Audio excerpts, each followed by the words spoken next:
اهلا بيكم. انا جبت ارنبين بصراحه، 3 ارانب، لا بهزر، هما 2 بس. They ask you how you are, you just have to say that you're fine when you're not really fine. قعدت كتير اعمل ابحاث عن الحيوان المثالي. كلب مفيش مكان ليه، وهضطر اجيب له كلبه تونسه عشان ما يبقاش وحيد، والكلب هيقعد يهوهو ويزعجنا، وماما اصلا بتكره الكلاب واستحاله توافق.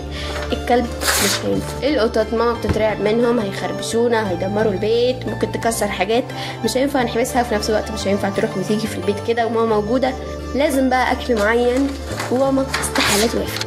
السمك كائنات ممله زي بالظبط. معزه.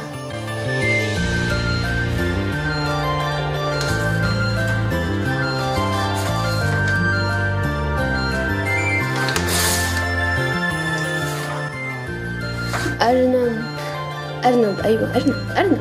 الأرنب مش هيعمل صوت، وأكله رخيص، خس وجزر وخيار وحاجات كده اوريدي ممكن يبقى عندنا أصلا، وعسولين وكيوت وكل حاجة.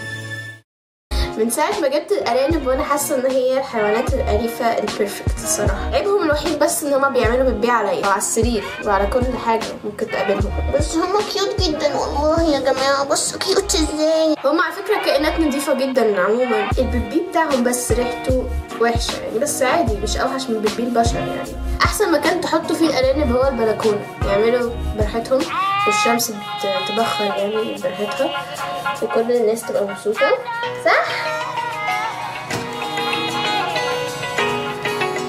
الو، ازيك يا سلمى، عامله ايه؟ يا عمتي ازيك؟ الحمد لله. انا سمعت ان انتي جبتي ارانب. جبتهم. انا شفت صورهم عسولين قوي، بيبقى طعمهم تحفه في الملوخيه. لا عمتي انا مش هذبحهم، انا هربيهم بس يعني، انا مش عايزه اكلهم. ليه بس؟ ده انا بعملهم في الفرن بالزبده والسمنه، بيبقى طعمهم زي العسل. عمتي انت ممكن تاكلي ارانب حد تاني يعني، انا مش لازم الارانب بتاعتي انا بالذات. ما انت اكيد بتقعد بقى بتغذيهم وتاكليهم في البيت، تبقى لحمتهم جميله بتدوب كده في البق. انت صوتك اتغير كده ليه يا عمتي؟ مفيش حاجه يا حبيبتي، انا هقفل معاكي بقى دلوقتي. ماشي، يلا مع السلامه. باي باي. هذبحهم في العيد الكبير.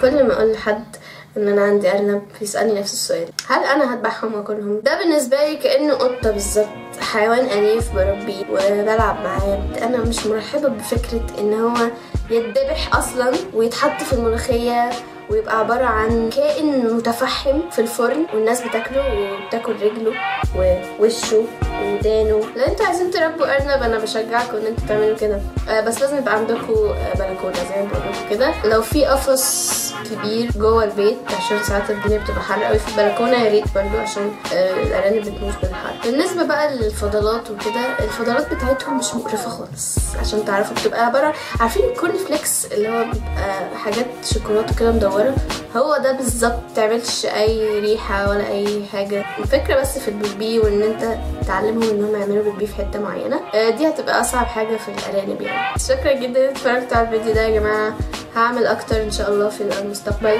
ميرسي بوكو.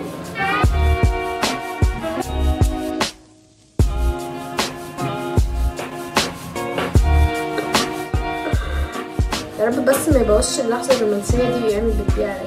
كل اي حد تاني غير ولادي لو سمحت.